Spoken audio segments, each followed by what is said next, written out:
guys, welcome back to our old farmhouse. As you probably already know from the intro, today we're talking tomato plants, and I know it's kind of an off time to be talking about tomato plants, but I have gotten a lot of comments and a lot of messages through YouTube just asking what to expect during this time of the year. Now, a lot of people when they start tomato plants, that's when they really place all the focus on what they're doing. If it's either end of winter, if they're starting in a greenhouse, or early spring when they're getting planted outside. Unfortunately though, tomato plants are probably one of the most difficult things to grow, either in a garden or on a homestead. There are so many variables that go into it, and so many things that people just simply don't understand. So hopefully we can just very quickly go over a couple of those things. First and foremost, before we do that though, it is important to understand that there are two different types or main varieties of tomatoes. That's determinate and indeterminate. A lot of people will go to the store, they will purchase whatever seed starts that are available or plant starts. They'll bring them home and they'll plant them, and they kind of have no idea what to expect.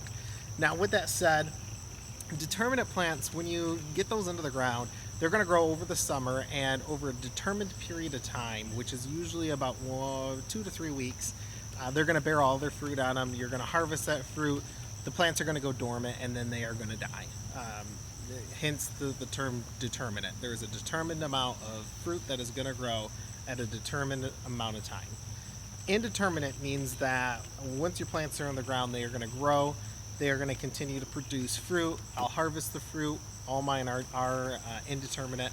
Once I harvest the fruit, they will continue to start growing new fruit. Now, in my experience, that's what most people, especially getting started off, want. For those of us that have a homestead, determinate have its benefits too.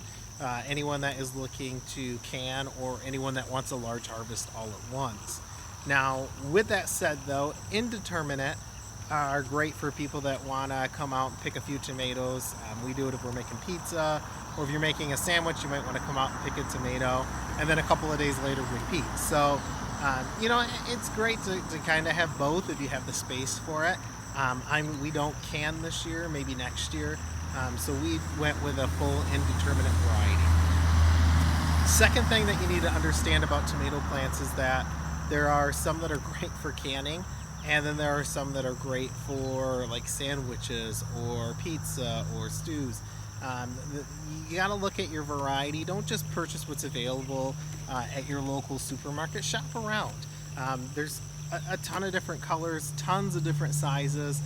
Some people like grape tomatoes, which are very small, and some like a beefsteak tomato, which can be very big, even over a pound. So like I said, just do your research, make sure you understand what you're getting, make sure it's something that you want, something you're going to enjoy.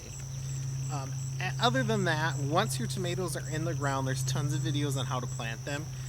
The stem itself, you can cut the leaves off, and you can put the main stem into the ground. If you were to look very closely, and you could probably see in some of our close-up footage, there's little hair fibers on all over the plant. If those go underground, that is where new roots will start to grow. We just want to be careful that we're not actually planting any of the leaves, because that will start to rot underground and can actually cause some problems with the tomato plant itself. Other than that, after they're on the ground, you do want to keep the soil moist for about the first week and a half to 2 weeks. After that, I go on a rotation of 3 for watering. So every 3 days, they get a very good watering. Tomato plants generally don't like to be watered every single day. What we'll start to notice is on the tops of the tomato plants, it'll start to crack, and that is when the tomato plant receives a really large amount of water, and then some dry portions or uneven watering, and that can occur when the plant is used to getting water every single day. Now, currently our temperatures have been ranging in the upper 90s to about 107. So I have been giving them a little bit of water each night. Again, though, we're in like drought-like conditions, and it's started to pick up in rain. Today we actually had a little bit of rain. So tonight they're not going to get watered. Probably tomorrow they're not going to get watered either. Now, some people, and it's okay, I guess, if you have to do it, but some people will plant a whole bunch of tomato plants. They'll throw a sprinkler outside, and they'll kind of set a timer, and they'll forget about them, And tomato plants do not do good with a sprinkler. Now, I'm not a huge fan of sprinklers in the garden because you have no water control. Everything's kind of getting a blanket. Some areas are getting more water than other areas, and there's, you always run the risk of missing an area. Now, with the rest of our garden, so our corn, our cucumbers, our beans, our watermelon, pumpkins, all of those plants, our lettuce, if I got into a pinch or if we were going to be gone for a couple of days, I would put a timered sprinkler on them. I had to do it twice so far this season, just with everything, the new house. But when it comes to my tomato plants, I will not put a sprinkler on them unless we are going to go away for a couple of days. At that point, then I would, just out of necessity, unless I could find someone to come in and water them for us. Tomato plants can be very, very finicky, and there's tons of products that you can find either at your grocery store or at like a farm supply store, big box construction store. All kinds of additives that say they do great for tomatoes, and I've never really had any luck with any of those. As long as your soil is very well drained, if you mix in some compost, generally speaking, every 2 months I'll add a little bit on top. And as you can see in my garden this entire time, I've let the grass grow up a little bit around it. I love it when people talk about fanatically coming out and pulling their weeds, and that's great aesthetically looking, but having that grass around it is really allowing it to trap in some of the moisture, and it keeps the base of the plant moist while the leaves are allowed to dry out. So again, if I'm only watering every 3 days, that helps a lot, keeping that moisture retained into the ground. Now, some people say, well, that grass is robbing nutrients from the plant. That is absolutely true, but at the same time, it's going to start growing back and developing underground before it ever pops up above ground. So it's still stealing those nutrients. Yes, this way it's stealing more, but as long as I'm taking the effort to check on my plants regularly and to provide some kind of supplement through compost, we used some of our compost the other day. We got it out here, and with the natural rain, these things shot up probably a good 1.5 inches. I'm not one for super tall tomato plants. When they're growing taller, it's stealing away from its ability to produce tomatoes. I counted earlier between 10 plants that we have right here in this area.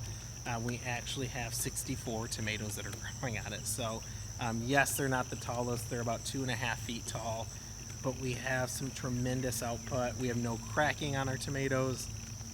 We already have one, I don't know if you guys can see, but it's already turning red. Overall, it's doing really great. Now, when it does get this hot in the summer, again, I'm out here checking this every single evening before I finish up chores. And, I'm really paying close attention. If I was to come up upon a piece of fruit that was rotted, you immediately want to remove it from the plant. I always check the stem where the tomato is attached. If it's rotted in that area, I'll cut off that vine of tomatoes and just put them in the compost or give them to the chickens. There's no reason to take a chance of having that spread to your plants, especially when you have an indeterminate variety like we're growing. Also, it's generally interesting to plant different varieties. So again, indeterminate, I want to say there's hundreds of different indeterminate plants, tomato plants that you can find. I'm sure there's just as many for determinate plants, but mix it up, have fun. Other than that, just to answer one of the questions that one of the viewers asked, you can pick tomatoes when they are green. They're not poisonous or anything. They are going to be firmer. They will soften up. They are not generally going to turn as red as a vine ripened tomato, but for many grocery stores, they actually do pick the tomatoes when they are green, right before they start turning red, and they ship them to the grocery store. That way, when they get to you as a consumer, they're just now turning red and they're going to last longer. To me, that just means that you're going to have a much firmer tomato. If you ever have a store-bought tomato that you cut open and there'll be little pockets of tomato juice that come out, and then it's kind of a hard, meaty inside, that's because it was picked when it was green. So vine ripened tomatoes are great. Even the vined tomatoes that you can purchase at the store are generally still purchased when, or cut and packaged, shipped when they're green. So you can't get anything better than a fresh vine picked tomato out of your garden. Other than that, as for parasites, bugs, anything like that, just like the rest of your garden, you are going to want to keep an eye on it. There's so many different things that can affect tomato plants. I'm not going to get into that, but if you guys are experiencing any specific issues, let me know and I can shoot you guys back a comment or even make another video on that to help out. So like I said, tonight's video was just really short, very basic on tomatoes. Hopefully that answered the 4 or 5 questions that I've gotten so far. Again, if not though, please let me know. And as always, please consider subscribing. And if you found this content interesting, share. Or if you have a different topic you want us to cover, leave us a comment. We'd be happy to look into it. Thank you guys.